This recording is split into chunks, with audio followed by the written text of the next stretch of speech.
Hello students. आज हम लोग डॉक्टर एस.सी. वर्मा की बुक कॉन्सेप्ट्स ऑफ फिज़िक्स से वेक्टर की प्रॉब्लम करने जा रहे हैं। चलिए मैं लिखता हूँ डॉक्टर एच.सी.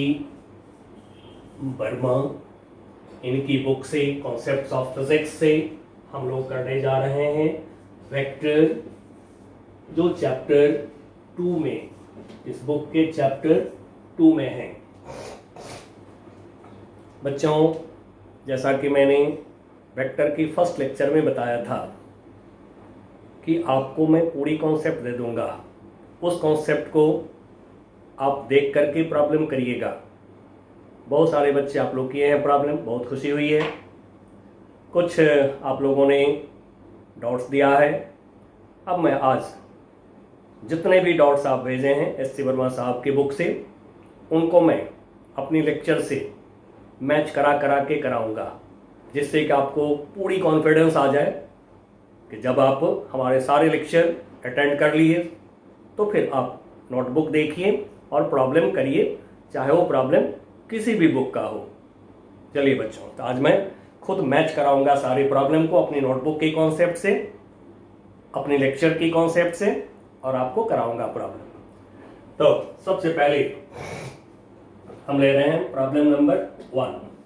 अब इस प्रॉब्लम में बुक तो आपके पास होगा। अब मैं मान के चलता हूं कि आप लोग रख लिए होंगे book concepts of physics by doctor S C. Verma, the best book of physics for JEE NEET, आपको मालूम है। चलिए तब ले रहे हैं a vector A makes an angle 20 degree and vector B makes an angle 110 degree with x axis. लीजिए x axis y axis, लिया हमने एक्स एक्सिस वाई एक्सिस। जैसा कि मैंने आपको बताया है, ओरिजिन पर वेक्टर को हमेशा ड्रॉ करिए। तब यहाँ पर कह रहा है कोई वेक्टर ए है, जो वेक्टर ए ये एंगल फॉर्म कर रहा है, ये वेक्टर ए एंगल फॉर्म कर रहा है एक्स एक्सिस से कितना, 20 डिग्री। अब बच्चों, जैसा कि मैं आपको फर्स्ट लेक्चर में बताया था, anti clockwise angle positive angle होते हैं, तो पॉजिटिव एंगल लीजिए, एंटी क्लॉकवाइज लीजिए। उसके बाद दूसरा वेक्टर बी हमारा है 110 डिग्री विथ एक्स एक्सिस। तो एक्स एक्सिस से अब यहां से 110 डिग्री एंटी क्लॉकवाइज लेंगे, तो फिर 110 डिग्री एंटी क्लॉकवाइज लीजिए। नाउ ये वेक्टर हमारा है बी। नाउ दोनों वेक्टर का डायरेक्शन यानी कि हमें प्रॉब्लम में बता दिया गया, ये एंगल 110 डिग्री है, 110 110 डिग्री। दोनों की वैल्यूज दे दिए गए हैं। Magnitude of these vectors are 3 metre and 4 metre. तो ए का मैग्नीट्यूड हमें बता दिया गया 3 मीटर, बी का मैग्नीट्यूड हमें बता दिया गया 4 मीटर। अब 2 वेक्टर्स के लिए रिजल्टेंट निकालना है। आगे बोल रहे हैं फाइंड द रिजल्टेंट, रिजल्टेंट निकालना है। अब देखिए बच्चों, 2 वेक्टर्स के लिए हम लोग लेक्चर 4 में पैरेललोग्राम लॉ पढ़े हैं, लेक्चर 3 में ट्रायंगल लॉ पढ़े हैं, दोनों में से कोई लगा लीजिए। और लेक्चर 5 में हम लोगों ने बाय मेथड ऑफ रिजोल्यूशन बहुत सारे वेक्टर का रिजल्टेंट निकालना सीखे हैं, वो तो मास्टर मेथड है, लगा दीजिए, सॉल्व हो जाएगा। 2 या 4 वेक्टर भी होगा तो मेथड ऑफ रिजोल्यूशन जो लेक्चर 5 में बताया हूं उसको लगा दीजिए, आराम से प्रॉब्लम सॉल्व होगा। तो चलिए मैं इसको पैरेललोग्राम लॉ से आज करता हूं। नाउ वेक्टर ए और वेक्टर बी दोनों के बीच एंगल हमें पता लगाना होगा, क्योंकि पैरेललोग्राम लॉ में हम लोग पढ़े हैं 2 वेक्टर्स के बीच यदि एंगल थीटा होता है तो फिर r equal to under root A square plus B square plus 2ab cos theta. तो हम यहाँ पर ए और बी के बीच एंगल की जांच कर लें थोड़ा, ये एंगल कितना होगा। तो ए और बी के बीच ये जो एंगल हमारा है, इस एंगल को थीटा बोला।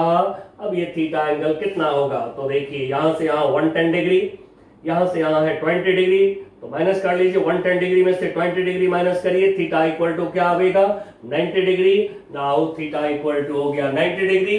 लगा दीजिए आर का formula, R equal to under root A square plus B square plus 2ab cos theta.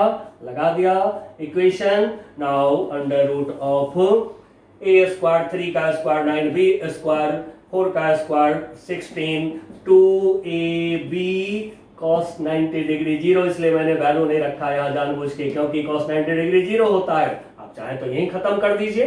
Now ये हो गया 25 अंडर रूट 25 इक्वल टू हो गया 5 मीटर।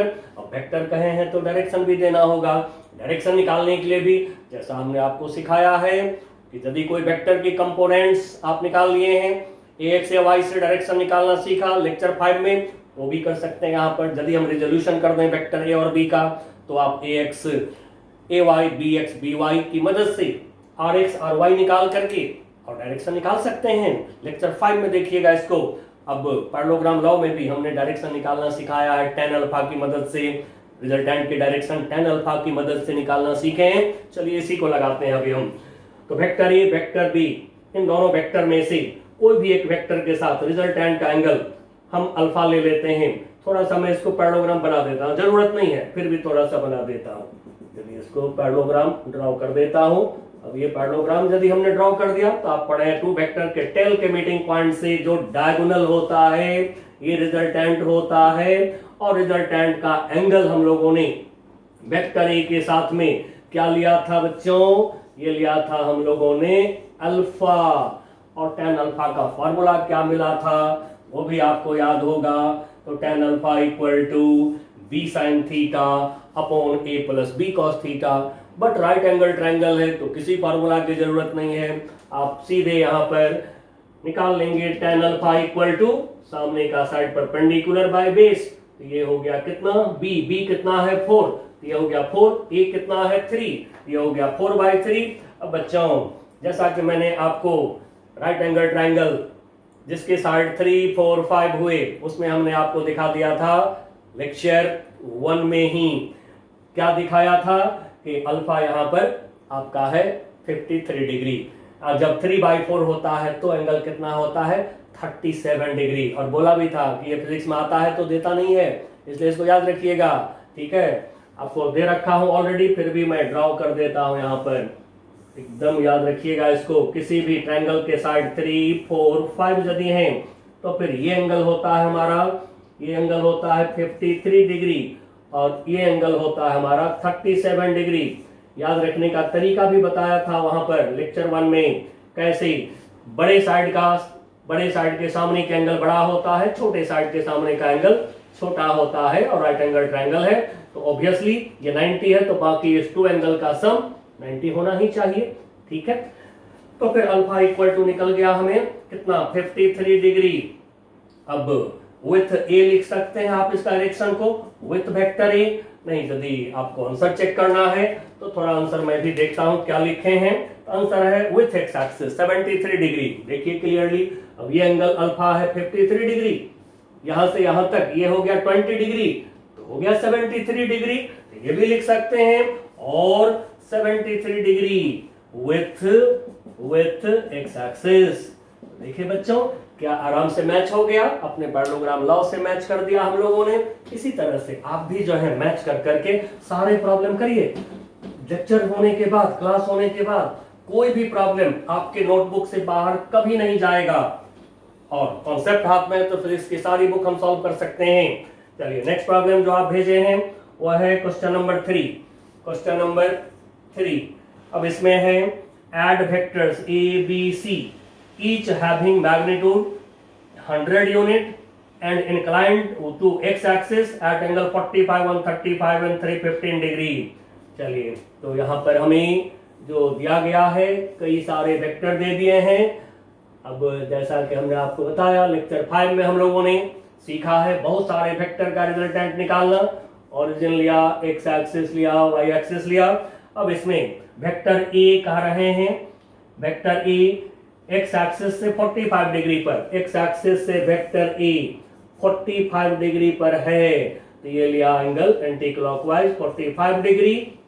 उसके बाद vector B 135 degree, x axis से 135 डिग्री एंटी क्लॉकवाइज लीजिए, ये हो गया वेक्टर बी, और एक्स एक्सिस से 135 डिग्री एंटी क्लॉकवाइज 135 डिग्री। उसके बाद में वेक्टर सी कितना है 315 डिग्री, अब 315 degree positive angle, anti clockwise चलते जाइए 90 90 90 270 पर आ गए 270। अब 315 डिग्री है तो 45 डिग्री और ऐड करेंगे तो फिर ये आ जाएगा vector C. This vector C is at angle, ये एंगल हो गया हमारा 315 डिग्री। चलिए बच्चों, ड्राइंग हो गया हमारा। अब देखिए कहां से हम काम करें, इसको क्या करें हम। तो मैंने आपको लेक्चर 5 में सिखाया है resolution of a vector in 2 dimension and 3 dimension. वहां पर हमने आपको बहुत सारे वेक्टर रिजल्टेंट निकालने का स्टेप दिया है। First step, draw the vector at given angle, हो गया, ड्राइंग हो गया। Second step, resolve all vectors along x axis y axis. चलिए फटाफट रिजॉल्व करते हैं इसको। तो vector A 45 degree x axis से एंगल फॉर्म कर रहा है, तो एक्स एक्सिस पर लिखा हमने ए कॉस 45 डिग्री, तो वाई एक्सिस पर हम लिखेंगे ए साइन 45 डिग्री। बच्चों हमने वहां पर आपको टेक्निक भी बोला हुआ है। क्या टेक्निक बोला था? रिजोल्यूशन के समय वेक्टर जिस लाइन से एंगल फॉर्म करे उस लाइन पर ए कॉस थीटा लीजिए, फिर परपेंडिकुलर लाइन पर ए साइन थीटा लीजिए। तो ए का एंगल हमने देखा एक्स एक्सिस से 45 डिग्री, तो हमने लिया ए कॉस थीटा, थीटा 45 डिग्री है तो ए कॉस 45 डिग्री, परपेंडिकुलर लाइन पे ए साइन 45 डिग्री। अब देखिए बच्चों, ये एंगल है 135 डिग्री, यदि इसमें से 90 डिग्री को माइनस कर दें हम तो देखिए ये वाला एंगल कितना आवेगा, 45 डिग्री आवेगा। अब बी का रिजोल्यूशन करते हैं। वाई एक्सिस से देखा एंगल बी का 45 डिग्री, तो वाई एक्सिस पर इसका कंपोनेंट होगा बी कॉस 45 डिग्री, फिर एक्स एक्सिस पर हो जाएंगे कंपोनेंट बी साइन 45 डिग्री। और बच्चों वही लेक्चर 5 में हमने आपको बता रखा है ऑलरेडी कि जो कंपोनेंट होते हैं कोऑर्डिनेट्स होते हैं एक्चुअली, इसलिए ओरिजिन का राइट पॉजिटिव लिए हैं तो ओरिजिन के लेफ्ट में क्या करेंगे, नेगेटिव लेंगे हम, coordinate left hand side negative. अब आइए इस पर आते हैं। तो देखिए यहां से लेकर यहां तक 315 डिग्री है। अब ये एंगल आपका है 90 डिग्री, यहां से यहां तक 90 डिग्री है, ठीक है। अब जरा चेक करके देखें ये एंगल हमारा क्या हो सकता है। अब टोटल एंगल यदि ले लें तो 360 डिग्री, उसमें से यदि 315 डिग्री को माइनस कर दें यदि हम, तो क्या मिलेगा हमें, 45 डिग्री एंगल मिलेंगे। ये एंगल भी 45 डिग्री हो गया। नाउ सी का कंपोनेंट एक्स एक्सिस के अलोंग हम लेंगे सी कॉस 45, सी कॉस 45 डिग्री, तो फिर वाई एक्सिस के अलोंग हम लेंगे सी साइन 45 डिग्री। देखिए बच्चों रिजोल्यूशन हो गया। इसी को यदि कोई बच्चे चाहे ऐसे भी रिजोल्यूशन कर सकते हैं। वेक्टर ए के लिए तो ठीक है, आपने बी का एंगल देखा एक्स एक्सिस से 135 डिग्री, तो फिर आप एक्स एक्सिस के अलोंग कंपोनेंट ले लीजिए बी कॉस 135 डिग्री। अब देखिए बच्चों, यदि आपने लिया बी कॉस 135 डिग्री, क्योंकि जिस लाइन से एंगल देखते हैं वेक्टर का उस लाइन पर ए कॉस थीटा लेते हैं कंपोनेंट, तो यदि किसी बच्चे ने बी का एंगल एक्स एक्सिस से देखा 135 डिग्री और 135 डिग्री एंगल को रिजोल्यूशन में यूज करेगा, तो कैसे यूज करेगा, B cos 135 degree, cos 135 degree is cos 180 degree minus 45 degree. मैंने ये भी सिखाया है, कहां पे सिखाया है, लेक्चर 3 में ट्रायंगल लॉ के पहले, तो वहां पर सिखाया है cos 180 degree minus theta, cos 180 degree minus theta क्या होता है, माइनस कॉस थीटा। तो फिर जो कंपोनेंट होंगे वो हो जाएंगे आपके minus B cos 45 degree y axis पर, फिर ले लीजिए, क्या लीजिए, तो फिर बी साइन 135 डिग्री, सेम आपको आवेगा, ठीक है। नाउ बी का रिजोल्यूशन हम लोगों ने जो करा है, तो यहां पर हम लोगों ने चाइल्डिश मेथड से कर लिया है। कैसे कर लिया, जिस लाइन से एंगल देखा उस लाइन पे कॉस ले लिया, उसके परपेंडिकुलर लाइन पे साइन ले लिया। इस तरह से 315 डिग्री पर भी रिजोल्यूशन कर सकते हैं आप। जैसे हमने सी का एंगल देखा एक्स एक्सिस से 315 डिग्री, तो एक्स एक्सिस का लॉन्ग कंपोनेंट आप ले सकते हैं सी कॉस 315 डिग्री। अब आप कहेंगे 315 डिग्री को हम कैसे निकालें, कोई दिक्कत नहीं, जैसे 180 माइनस थीटा किया वैसे ही 360 माइनस थीटा कर लीजिए, बिल्कुल सेम होता है। cos 360 डिग्री माइनस थीटा, ठीक है, करिए, आ जाएगा cos थीटा। ओके, तो इस तरह से आप कर सकते हैं आगे का भी, बट बिल्कुल अभी आप 10th किए हैं तो इसलिए मैं आपको सिंपल मेथड बता दिया हूं। चलिए, तो अब रिजोल्यूशन का काम कंप्लीट हो गया हमारा। अब आते हैं थर्ड स्टेप में। थर्ड स्टेप में let resultant equal to R. अब जैसा कि हमने बताया है आर एक्स रिजल्टेंट का एक्स कंपोनेंट, सारे वेक्टर के एक्स कंपोनेंट का सम, तो ये हो गया हमारा A cos 45 degree minus B sine 45 degree, फिर एक्स एक्सिस पर है सी cos 45 डिग्री, तो plus C cos 45 degree.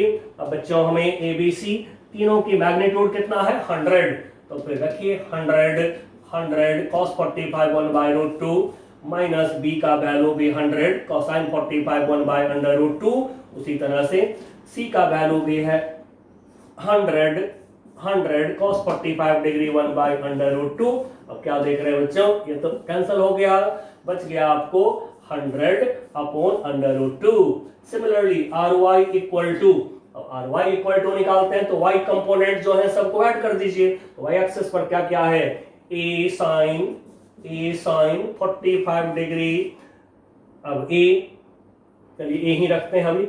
Y axis पर फिर है B cos 45 degree, B cos 45 degree. Next C नीचे आ गया, तो फिर हम इसमें माइनस एल लगा लेंगे, वाई एक्सिस नीचे नेगेटिव लेंगे, तो ये हो गया minus C sine 45 degree. Now 100 sine 45 1 by under root 2, उसी तरह से B 100 cos 45 1 by under root 2, C 100 sine 45 भी 1 बाय रूट 2।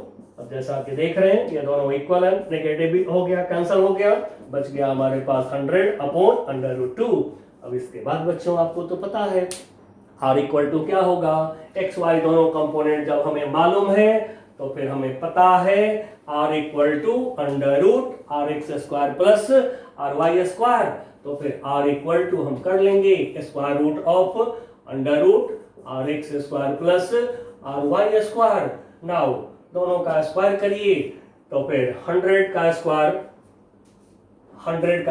मैं अलग कर देता हूं अपॉन रूट 2 का स्क्वायर 2 प्लस, फिर इसमें भी 100 का स्क्वायर अलग कर देता हूं। सॉल्व करने में थोड़ा सा अपना प्रेजेंस ऑफ माइंड रखते हैं लोग, रूट 2 का स्क्वायर 2 कर देता हूं। अब देखिए 100 का स्क्वायर तो आपको यहां से कॉमन निकल जाएगा, ठीक है, तो फिर नहीं चाहे तो आप जैसे एलसीएम लेके सॉल्व करते हैं, जैसे मर्जी हो वैसे अब आप सॉल्व करिए। Now this is under root, अब मैं यहां से कॉमन निकाल देता हूं, तो कॉमन निकाल दिया 100 का स्क्वायर, तो बच गया कितना 1/2 प्लस यहां कितना बच गया 1/2। नाउ 1/2 प्लस 1/2 1 हो गया, तो 100 का स्क्वायर रूट निकाल लीजिए, इक्वल टू हो गया 100, ठीक है। चलिए बच्चों जरा देखते हैं कितना वैल्यू निकला हुआ है, ठीक है, वैल्यू है 100 यूनिट्स, ठीक है। अब ये 100 फिजिक्स में यूनिट्स लिख देते हैं। अब हमें चाहिए डायरेक्शन, तो जैसा कि मैंने आपको सिखा रखा है रिजोल्यूशन ऑफ वेक्टर जब हमने करा है, वहां पर ax ay 2 कंपोनेंट से डायरेक्शन कैसे देखेंगे तो ये आपको मालूम है। पहले हम rx ry को देख करके क्वाड्रेंट का पता लगा लेंगे, तो देखिए rx ry दोनों पॉजिटिव है एंड सो वेक्टर आपका फर्स्ट क्वाड्रेंट में होगा। ओरिजिन पर वेक्टर को ड्रॉ करेंगे, ड्रॉ करा हमने, रिजल्टेंट आर का डायरेक्शन चाहिए, ड्रॉ करा, यहां से परपेंडिकुलर ड्रॉ करा दोनों एक्सिस पे, ये एक्स आर एक्स, ये वाई आर वाई कोऑर्डिनेट हो गया। नाउ एक एंगल थीटा यदि निकालते हैं, थीटा इक्वल टू क्या होगा R Y upon R x, दोनों की वैल्यू इक्वल है and so one tan theta equal to R Y upon R x, दोनों की वैल्यू इक्वल है एंड सो 1 हो गया, तो थीटा इक्वल टू क्या आ जाएगा 45 डिग्री, किसके साथ एंगल देखा विथ एक्स एक्सिस। चलिए बच्चों मैच करते जाऊंगा, आज मैं सारे प्रॉब्लम को आपको मैच कर दूंगा अपनी नोटबुक से, और मेरा यही टारगेट होता है कि बच्चों की एबिलिटी को बढ़ाना, जिससे कि बच्चे खुद से प्रॉब्लम सॉल्व करें, अपने पैरों पे खड़ा हो जाए बच्चे हमारे। चलिए नाउ नेक्स्ट क्वेश्चन जो आप भेजे हैं ये है क्वेश्चन नंबर 7। अब इसमें बिल्कुल वही क्वेश्चन है जो अभी किए हैं हम लोग, ठीक है। क्वेश्चन नंबर जो 3 किए हैं बिल्कुल वही क्वेश्चन है, साथ में यही सेम बिल्कुल सिमिलर क्वेश्चन आपको हमारे जो लेक्चर 5 है उसमें आपको मिलेगा। जो एक कार का 3 डिस्प्लेसमेंट लिए थे बिल्कुल वही है, सेम चीज है। अब कह रहे हैं a spy report about a suspected car reads as follows the car moved 2 kilometre towards east. चलिए अब ईस्ट वेस्ट और साउथ की बारी आ गई। जैसा कि हमने आपको सिखा रखा है ईस्ट वेस्ट और साउथ के टर्म में डायरेक्शन लेना। कहाँ सिखाया है बच्चों? लेक्चर 1 में सिखाया है डायरेक्शन ऑफ वेक्टर। चलिए मैं सारा हिंट करूंगा आपको कहाँ कहाँ पर हम लोग क्या किए हैं, ईस्ट वेस्ट नॉर्थ साउथ। अब इसमें कह रहे हैं कि the car move 2 kilometre towards east, east के तरफ कार चला 2 किलोमीटर। चलिए यहां से ड्रॉ करा हमने एक डिस्प्लेसमेंट, इसकी वैल्यू लिया 2 किलोमीटर। नाउ उसके बाद करें made a perpendicular left turn, यहां से परपेंडिकुलर लेफ्ट टर्न ऐसे जा रहा था बाईं तरफ मुड़ गया, लेफ्ट टर्न ले लिया परपेंडिकुलर। अब लेफ्ट टर्न जो लिया परपेंडिकुलर तो चला है 500 मीटर, ठीक है। अब देखिए कि वेक्टर यदि छोटा हो तो फिर ये छोटा ले लिया करिए, 500 मीटर किलोमीटर में कन्वर्ट कर लेते हैं, न्यूमेरिकल वैल्यू छोटा होगा तो 0.05 किलोमीटर। अब ये हो गया हमारा दूसरा वेक्टर, दूसरा डिस्प्लेसमेंट। उसके बाद कर रहे हैं made a perpendicular right turn, अब यहां से राइट टर्न ले लिया, अब ऐसे जा रहा था राइट टर्न ले लिया ऐसे, अब ये ले लिया राइट टर्न। अब राइट टर्न में क्या है displacement, ran for 4 kilometre and stopped 4 kilometre and stopped. ये 4 किलोमीटर ले लिया हमने, थोड़ा और बड़ा ले सकते थे बट बोर्ड ही मेरा यहाँ से आगे नहीं है। चलिए तो यहीं पर खत्म करेंगे हम लोग। अब कह रहे हैं find the displacement of the car, draw करिए। डिस्प्लेसमेंट के बारे में पढ़े हैं, displacement is the shortest distance from initial point to final point. ये इनिशियल पॉइंट हो गया, ये फाइनल पॉइंट हो गया, initial to final point straight line draw करिए। ये स्ट्रेट लाइन जो ड्रॉ किया हमने ये हो गया डिस्प्लेसमेंट। डिस्प्लेसमेंट को मैं लिख देता हूं एस। अब बच्चों जैसा कि हम लोग पॉलीगॉन लॉ पढ़े हैं, polygon law of addition of vector पढ़े हैं, ठीक है। कहाँ पढ़े हैं? लेक्चर 4 में पढ़े हैं। वहां पर पढ़े हैं कि when a number of vectors are drawn joining head of former vector with tail of latter vector। पहले वाले वेक्टर के हेड से बाद वाले वेक्टर के टेल को ज्वाइन करते हुए बहुत सारे वेक्टर जब हम ड्रॉ करते हैं, then from tail of first to head of last vector is resultant। and so ये डिस्प्लेसमेंट जो हमारा ये 1 2 3 डिस्प्लेसमेंट का रिजल्टेंट हो गया। मैं इसको आर लिख देता हूं आपकी सुविधा के लिए, फिर आप जब थोड़े और बड़े हो जाइएगा तो एस लिख के करिएगा अपना काम। अब जैसा कि हमने आपको सिखा दिया, अभी भी एग्जांपल लिया हमने कि जब मोर देन 2 वेक्टर हो तो फटाफट रिजोल्यूशन करिए और निकालिए रिजल्टेंट। अब मैं इस डायरेक्शन को सपोज कर रहा हूं, एक्स है नहीं, एक्स एक्सिस सपोज कर रहे हैं। ध्यान रखिएगा मैंने ये बात भी बोला है डायरेक्शन के समय कि ईस्ट को आप एक्स सपोज कर सकते हैं, ये नहीं कहेंगे ईस्ट एक्स एक्सिस ही है, नो फिजिक्स में नहीं। तो फिजिक्स ने कहा है एक एक्सिस का आप नाम रखिए, तो यदि आप एक्स लिए हैं और कोई इसको जेड बोल दे तो गलत नहीं कर सकते हैं। इसलिए जब लैंग्वेज होगा प्रॉब्लम ईस्ट वेस्ट और साउथ तो इसी के टर्म में आंसर देना होगा। तब है कि अपनी सुविधा के लिए लोग एक्स वाई एक्सिस सपोज कर लेते हैं, तो हम सपोज कर रहे हैं यहाँ पर इसको वाई एक्सिस ले लिया हमने। अब करते हैं रिजोल्यूशन। ये जो 2 किलोमीटर का वेक्टर है एक्स एक्सिस के साथ इसका एंगल क्या देख रहे हैं, 0 डिग्री, क्योंकि यही है 2 किलोमीटर वेक्टर और यही है एक्स एक्सिस, इनके बीच का एंगल 0 डिग्री। तो फिर कंपोनेंट हम लेंगे 2 cos 0 डिग्री, तो फिर इधर का कंपोनेंट हो जाएगा 2 sin 0 डिग्री। अब देखिए ये जो हमारा 0.5 किलोमीटर का वेक्टर है, थोड़ा सा एक्स एक्सिस को बढ़ा लीजिए। अब हम देख रहे हैं कि एक्स एक्सिस के साथ कितना एंगल है इसका, ठीक है। एक्सिस की लेंथ बढ़ाने से एक्सिस चेंज नहीं होता है, एक्स एक्सिस बढ़ा दिया, ये भी एक्स एक्सिस ही है। नाउ अब ये 90 डिग्री के एंगल पर है एक्स एक्सिस के साथ में ये आपका वेक्टर, तो फिर इधर के तरफ हम लेंगे 0.5 cos 90 डिग्री, तो फिर वाई एक्सिस के अलाउंग आप चाहे तो इसको और बढ़ा लीजिए, वाई एक्सिस का लेंथ बढ़ा लीजिए अपना। नाउ इधर के तरफ हो गया 0.5 साइन 90 डिग्री। नाउ अब ये आर वेक्टर हमारे पास है, ये है आर वेक्टर। और आर वेक्टर का क्लियरली देख रहे हैं, एक वाई एक्सिस से एंगल कितना है 90 डिग्री। तो वाई एक्सिस पर नहीं आर नहीं, सॉरी आर नहीं है, 4 किलोमीटर, 4 किलोमीटर, ये तो रिजल्टेंट ये वाला है 4 किलोमीटर वेक्टर, 4 किलोमीटर वेक्टर। ये ऊपर वाला वेक्टर जो है ये इसने एंगल फॉर्म कर रखा है कितना, वाई एक्सिस से 90 डिग्री। तो वाई एक्सिस पर हम कंपोनेंट लेंगे 4 cos 90 डिग्री। तो फिर एक्स एक्सिस का हम कंपोनेंट लेंगे 4 sin 90 डिग्री। यही बच्चों याद रखिएगा कि वेक्टर का जिस लाइन से एंगल देखा आपने उस लाइन पर आपको cos लेना है। ठीक है, एक एंगल देख लीजिए। तो यदि एंगल आपने एक्स एक्सिस से देखा 0 डिग्री तो फिर cos लेंगे एक्स एक्सिस पर, साइन चला जाएगा वाई एक्सिस पर, बस। तो ये cos थीटा, ये sin थीटा, ये दो कंपोनेंट है। अब रेजोल्यूशन हो गया, ड्राइंग हो गया, रेजोल्यूशन हो गया, 2 स्टेप हो गया। अब थर्ड स्टेप में जाइए। Let displacement equal to S is resultant of 3 displacement. मैं थोड़ा लिख देता हूं आपको जिससे कि ध्यान में रहेगा। 3 डिस्प्लेसमेंट्स। अब कैसे, बाई पॉलीगन लॉ हमने देखा, बाई पॉलीगन लॉ।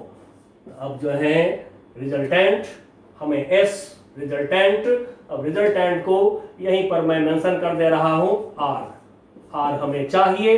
तो फिर आर का एक्स कंपोनेंट आर एक्स, देखिए एक्स एक्सिस पर फटाफट क्या सब है, 2 cos 0 डिग्री, cos 0 डिग्री होता है 1 एंड सो हो गया 2 प्लस, फिर देखिए एक्स एक्सिस पर क्या है 0.5 cos 90 डिग्री 0 छोड़ दीजिए।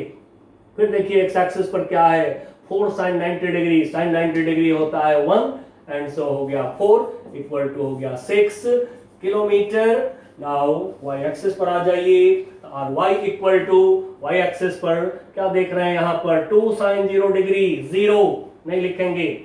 y एक्सिस पर यहाँ क्या देख रहे हैं 0.5 sin 90 degree, sin 90 degree 1 and so 0.5, ये हो गया 0.5। फिर y एक्सिस पर आप क्या देख रहे हैं 4 cos 90 degree, cos 90 degree 0 and so क्या हो जाएगा 0 नहीं लिखना है, इतना किलोमीटर। देखिए फटाफट आर एक्स आर वाई निकला। Now R equal to under root R x square plus R y square. Now under root 6 square 36, 0.5 का स्क्वायर 0.25।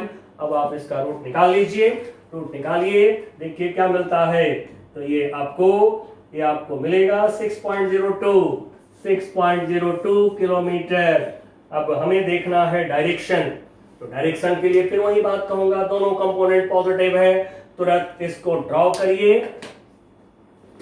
कहां पे ड्रॉ करिए, सुटेबल क्वाड्रेंट में। तो क्वाड्रेंट क्या होगा, एक्स वाई दोनों कोऑर्डिनेट है पॉजिटिव एंड सो जो क्वाड्रेंट होगा हमारा फर्स्ट क्वाड्रेंट। तो फर्स्ट क्वाड्रेंट में ड्रॉ करा हमने ओरिजिन पर, वेक्टर को ड्रॉ करा, आर को ड्रॉ करा। नाउ आर के हेड से परपेंडिकुलर डाला, आर एक्स हो गया, आर के हेड से परपेंडिकुलर वाई एक्सिस पर डाला, आर वाई हो गया। अब ये एंगल है थीटा सपोज, तो फिर tan theta equal to R Y upon R x. R y की वैल्यू कितना 0.5, आर एक्स की वैल्यू कितना 6। नाउ थोड़ा सा इसको सॉल्व करें, यहाँ से पॉइंट हटावें तो नीचे 10, ये हो गया 1/12 and so theta equal to, यदि चार्ट है तो डिग्री में निकाल लेंगे और यदि चार्ट नहीं है हमारे पास तो tan इनवर्स कर देंगे। तो theta equal to tan inverse 1/12। अब बच्चों हमने तो x सपोज करा था ईस्ट को, तो फिर यहाँ पर ईस्ट वापस से लिखिए। y हम लोगों ने नॉर्थ को सपोज करा था, इसलिए नॉर्थ वापस से लिखिए। अब इस एंगल का नाम लेंगे, नॉर्थ और ईस्ट के अंदर आपका वेक्टर है एंड सो यहां पर डायरेक्शन लिखेंगे नॉर्थ ऑफ ईस्ट। अब देखते हैं क्या है आंसर हमारे बुक में। तो यहां पर आंसर हमारा है 10 इनवर्स 1/12, इतना ही लिखा हुआ है, ठीक है। बट हम लोग बीइंग स्टूडेंट क्लियर लिखना है, नॉर्थ और ईस्ट के अंदर वेक्टर है, and so north of east जिसके साथ एंगल देखते हैं उसका नाम बाद में, जैसा कि हमने आपको सिखाया है लेक्चर 1 में। चलिए, ये बच्चों क्या देख रहे हैं, सारे आप सीखे हुए हैं, इसलिए बोल्ड होइए, पूरा बोल्ड हो जाइए, पूरी कॉन्फिडेंस को लाइए अपने पास और प्रॉब्लम को करिए। नाउ नेक्स्ट क्वेश्चन 8 आप भेजे हैं। क्वेश्चन 8 में कैरम बोर्ड की प्रॉब्लम है। चलिए मैं आपको हिंट कर देता हूं और आप इसको देखिएगा, ठीक है। जो हमारा 8वां लेक्चर जो हमारा हुआ है उसमें हम लोगों ने कैरम बोर्ड की प्रॉब्लम करा हुआ है 6 फीट बाय 6 फीट लेकर, इसमें है 4 फीट बाय 4 फीट, इतना ही का डिफरेंस है। चलिए बच्चों का क्वेश्चन 8 को अपना जो YouTube पे वीडियो 8 है उसको देख करके आप इसको खुद करिएगा, नहीं हो तो हमको भेजिएगा ईमेल पर, ठीक है ना।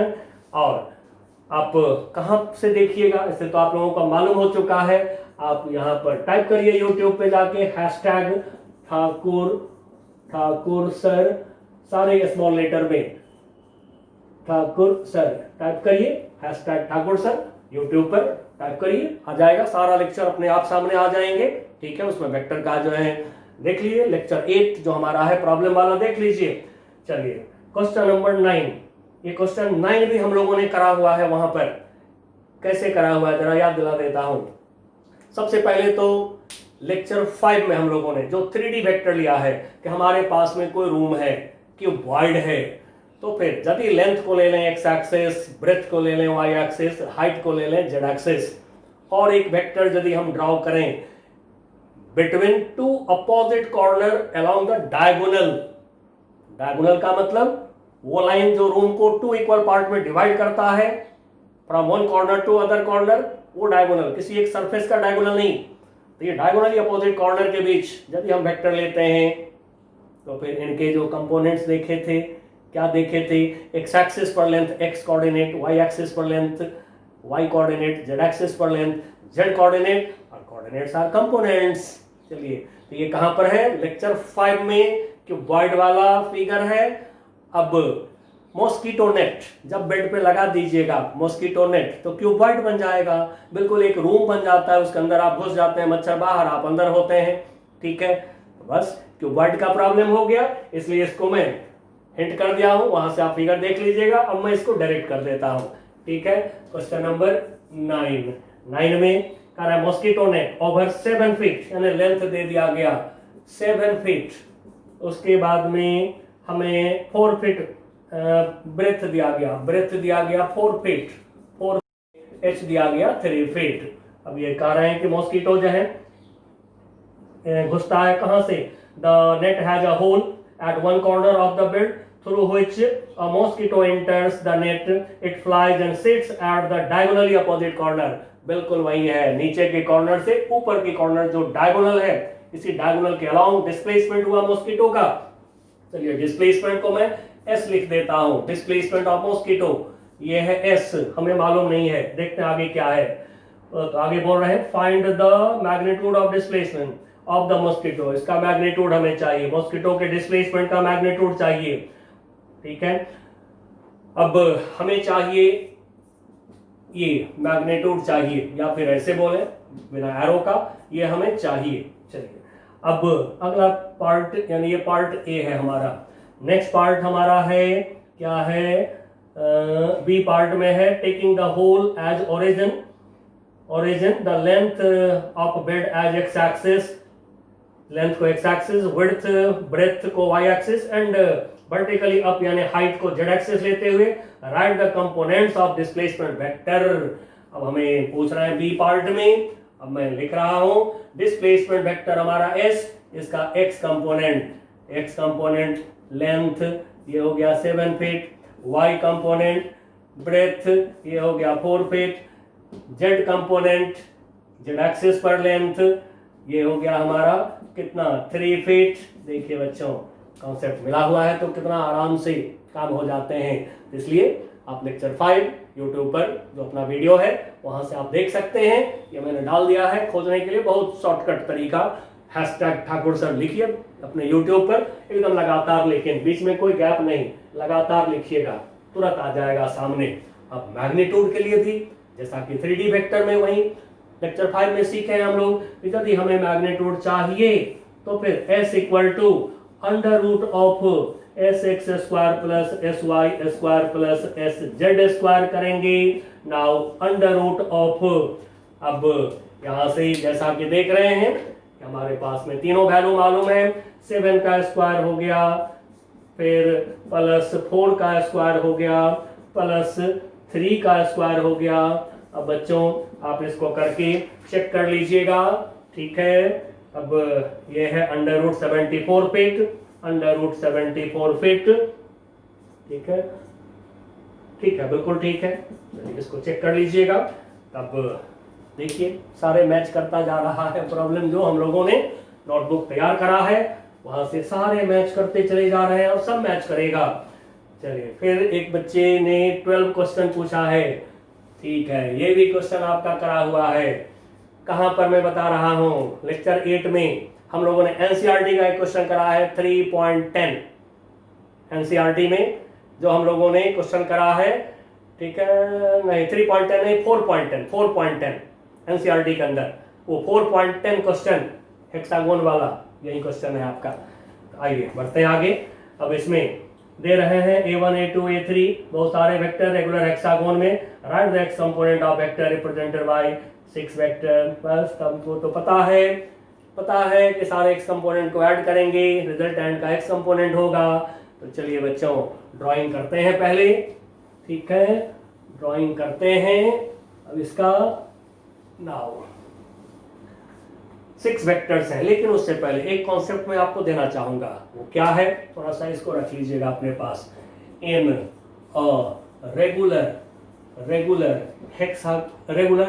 पॉलीगोन लेते हैं, चाहे कितने भी साइड हो, polygon of n sides, number of side को मैं n ले रहा हूं। रेगुलर पॉलीगोन का एक प्रॉपर्टी याद रखिएगा, जैसे 1 2 3 4 सारे लेंथ सेम है, सारे लेंथ सेम है, ठीक है, l इस तरह से कितने भी साइड हो। अब मैं डॉट डॉट कर देता हूं, कितने भी साइड हो।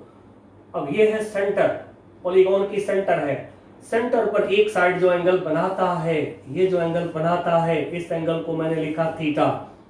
साथ में बच्चों एक और बात ये है, ये एंगल थीटा और ये एंगल भी, पहले वाले साइड को आगे बढ़ाइए तो बाद वाला साइड जो है ये भी एंगल थीटा बनाता है एक साइड पर रेगुलर पॉलीगोन। लेकिन ध्यान रहे ये एंगल यदि थीटा है तो एक साइड को आगे बढ़ाइए तो अगला साइड उसके साथ एंगल थीटा बनाता है, और इस थीटा का वैल्यू याद रख लीजिएगा 2π/n होता है।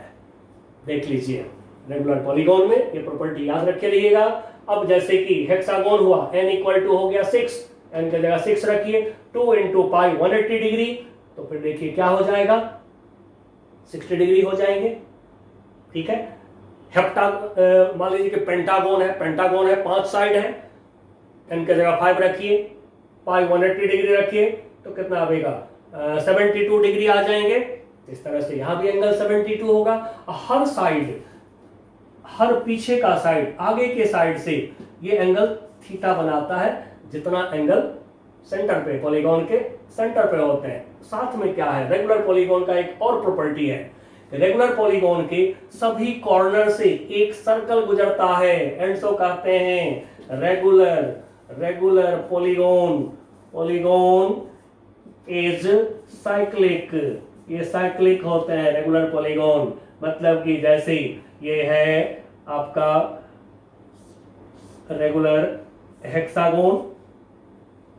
हेक्सागोन है 1 1 2 3 4 5 6, थोड़ा सा फिगर लेंथ छोटा बड़ा हो गया।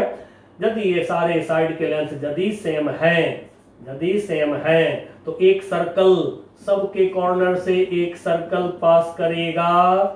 अब ये सर्कल की सेंटर,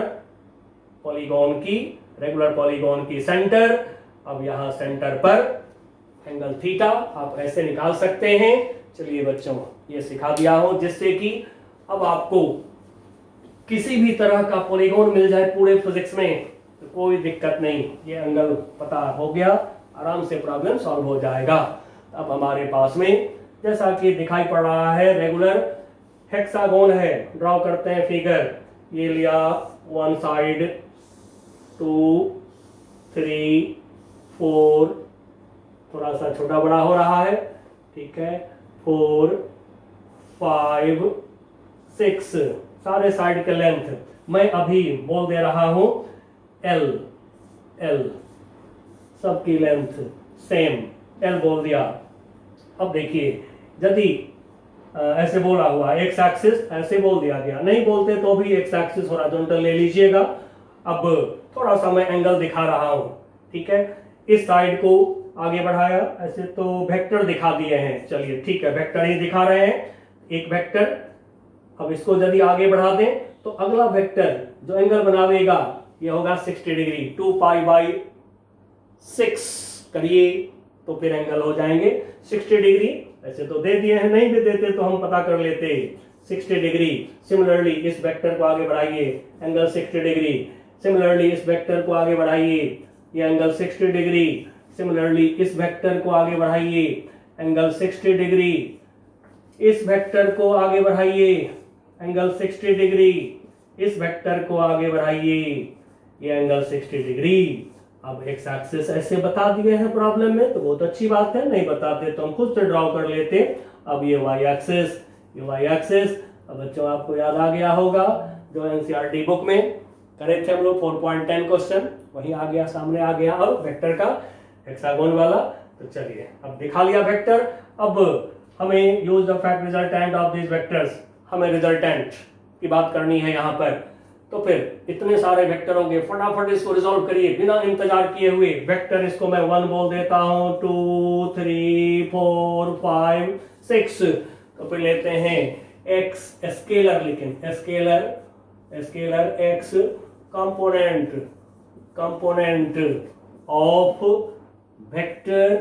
ऑफ वेक्टर 1।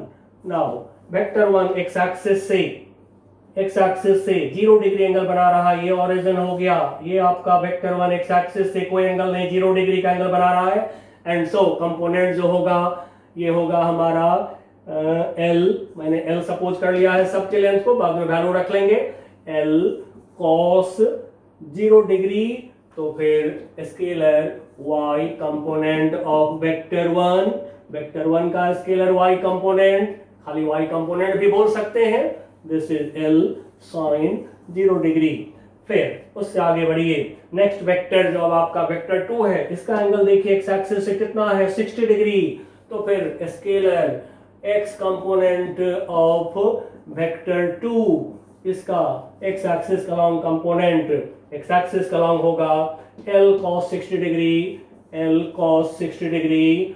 तो फिर y एक्सिस का long scalar y component of vector, now ये हो जाएंगे वेक्टर 2 का y component L sin 60 degree. उसी तरह से scalar x component of vector 3, इसके अब देखिए एंगल वेक्टर 3 लेते हैं यहाँ पे x एक्सिस। अब देखिए ये लाइन पैरेलल है, and so corresponding angle equal. अब ये एंगल 60 डिग्री है तो ये भी एंगल हो जाएंगे 60 डिग्री। और बच्चों जैसा कि हम लोगों ने बात करी, थ्योरी में करी, फिर से करी कि वेक्टर का जिस एक्सिस से एंगल देखेंगे उस पर लेंगे हम a cos थीटा। तो ये जो वेक्टर है 3, इसका एंगल देखा एक्स एक्सिस से कितना, 120 डिग्री। तो फिर एक्स एक्सिस पर कंपोनेंट हम लेंगे L cos 120 डिग्री। तो लीजिए L cos 120 डिग्री। तो फिर y एक्सिस पर क्या होगा, जैसा कि देख रहे हैं, जितना कॉस में एंगल उतना साइन में एंगल, जितना कॉस में एंगल उतना साइन में एंगल। तो फिर scalar y component of vector 3, this is L sin 120 degree. अब देखिए बच्चों, फिजिक्स में एक बहुत बड़ी अच्छाई है, ये बात हमने उस समय भी करा था, लेक्चर 8 में भी करा था, जिस समय हेक्सागोन आया था अपने एनसीईआरटी का प्रॉब्लम। तो वहां पर बोला था कि फिजिक्स में 3 स्टेप्स लेने के बाद एक पैटर्न आता है, वो पैटर्न आप देख लीजिए और बिना इंतजार के फटाफट जो है आगे बढ़ जाइए। तो वही अब मैं लिख रहा हूं, वेक्टर 4 का x कंपोनेंट, अब ये राइटिंग नहीं कर रहा हूं मैं, ये पैटर्न के लिए इतना लिखा था। वेक्टर 4 का x कंपोनेंट क्या होगा, वेक्टर 4 का l cos 180 डिग्री। अब आप कहिएगा कैसे हुआ, कैसे हुआ, ठीक है। वेक्टर 4 यहां ऐसे कर देता हूं, वेक्टर 4 का x कंपोनेंट कैसे हुआ, तो देखिए यहां से 0 डिग्री में प्लस करा 60 डिग्री तो अगला कंपोनेंट में एंगल आ गया, इसमें करा प्लस 60 डिग्री तो अगले कंपोनेंट में एंगल आ गया। तो क्या देख रहे हैं, 60 डिग्री 60 डिग्री, अगले कंपोनेंट में एंगल आपका बढ़ रहा है। तो फिर फोर्थ वेक्टर का x component l cos 180 degree, तो फिर y कंपोनेंट होगा l sin 180 degree. Similarly fifth vector का, अब बिना फिगर देखे मैं कर रहा हूं काम, फिगर नहीं देख रहा हूं, बिल्कुल नहीं, आप भी मत देखिए, पैटर्न पे आइए। तो 60 डिग्री बढ़ाइए एंगल को, तो l cos 60 डिग्री बढ़ाएंगे एंगल को, कितना होगा 240 डिग्री। तो फिर y कंपोनेंट x कंपोनेंट पहले लिख रहे हैं, बिल्कुल इसी तरह से y कंपोनेंट बाद में लिख रहे हैं, तो क्या होगा l sin 240 degree. Now sixth vector का, फिर देखिए यहां से 60 डिग्री ऐड करिए 300 होगा, तो फिर l cos 300 डिग्री। तो फिर y कंपोनेंट x कंपोनेंट ये हो गया, तो फिर ये हो जाएंगे l sin 300 डिग्री 300 डिग्री। इस तरह से फटाफट रिजोल्यूशन कर दिया, कितने भी वेक्टर होगा कोई फर्क नहीं है। अब रिजल्टेंट को सपोज करिए r, ठीक है, रिजल्टेंट सारे वेक्टर के रिजल्टेंट को सपोज कर लीजिए r। अब r के x कंपोनेंट को ऐड करिए, rx मिलेगा, सब में l कॉमन ले लिया हमने। नाउ ऐड करिए सारे को, तो फिर cos 0 degree plus cos 60 degree plus cos 120 degree plus cos 180 degree plus cos 240 degree plus cos 300 degree, ये हो गया। अब बच्चों जरा गौर से देखिए, फर्स्ट वेक्टर की टेल और लास्ट वेक्टर की हेड मिल चुके हैं, तो रिजल्टेंट क्या होगा, रिजल्टेंट इज 0। मैं फिगर के नीचे लिख देता हूं, by polygon law resultant is 0 this time, and so r है 0। जब r हो गया 0 तो rx क्या होगा 0, ry क्या होगा 0। इस तरह से rx भी 0 है और y भी 0 है, तब यहाँ पर rx के जगह पर 0 रख दीजिए, तो फिर l इधर आवेगा, क्या हो जाएगा 0 अपॉन l 0 हो जाएंगे, मतलब ये सारे एंगल का सम 0 हो गया। तो फिर हम लोग लिख सकते हैं cos 0 degree plus cos 60 degree plus cos 120 degree plus cos 180 degree plus cos 240 degree plus cos 300 degree. Now this equal to rx upon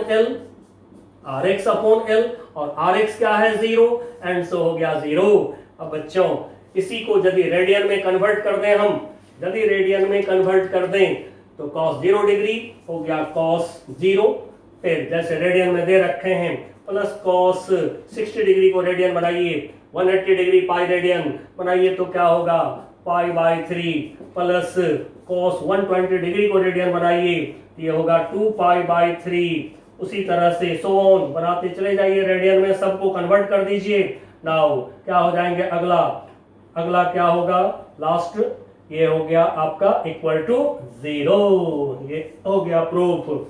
यहीं पर यदि कहता है कभी कि सारे साइन का सम बताओ 0, तो फिर आप y कंपोनेंट को ऐड कर दीजिए।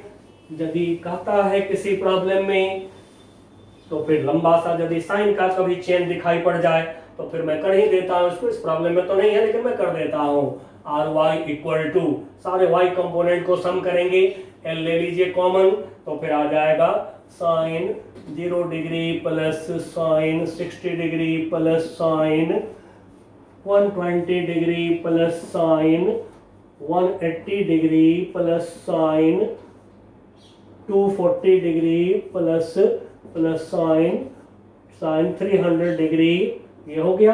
अब आर वाई हमारा 0 है, and so sine 0 degree plus sine 60 degree plus sine 120 degree plus plus sine 180 degree plus sine 240 degree plus sine 300 degree equal to क्या होगा बच्चों, R Y upon L, R Y upon L, और R Y क्या है, zero, क्योंकि resultant है zero. क्यों zero, by polygon law, एक वेक्टर फर्स्ट वेक्टर के टेल लास्ट वेक्टर के हेड यदि मिल जाते हैं तो रिजल्टेंट मिलता ही नहीं है, एंड सो बाइपोलिगल लॉ जीरो। तो फिर देखिए सारे साइन का भी सम जीरो हो गया। वहीं यदि बाय द वे पाई दिखाई पड़ता है तो सबको जो है रेडियन में कन्वर्ट कर दीजिए। चलिए बच्चों, यहाँ तक हमने आपको आज करा दिया है। अगले क्लास में कुछ और प्रॉब्लम्स मैं आपको करा दूंगा, ठीक है, और आप लोग खुद से करिए प्रॉब्लम, सारे प्रॉब्लम मैच करेंगे, आगे भी जितनी प्रॉब्लम है सब मैच करेंगे। जैसे मैं थोड़ा हिंट कर रहा हूं, क्वेश्चन नंबर 13 को जो है लेक्चर 7 जिसमें कि हम लोग dot product of two vector पढ़े हैं, और साथ में क्या करिए लेक्चर 8 में दोनों को देखिए, क्योंकि उसमें प्रॉब्लम सारे टाइप का कर दिए हैं, उसमें एंगल बिटवीन टू वेक्टर्स निकाले हैं, उसको देख लीजिए। फिर जैसे 15 जो आप भेजे हैं, 15 में भी बिल्कुल आप जो है जो लेक्चर 7 है आपका cross product of two vectors जो सीखे हैं, वहां पर डिटर्मिनेंट मेथड से मैंने आपको क्रॉस प्रोडक्ट निकालना सिखा दिया है। तो लेक्चर 7 में cross product of two vectors उसको देखिए, आपसे सॉल्व हो जाएगा। उसी तरह से जो 17 आप पूछे हैं इसमें भी वही है, cross product of two vector है, लेक्चर 7 को देखिए। चलिए बच्चों, मिलते हैं अगली क्लास में, बाय बाय।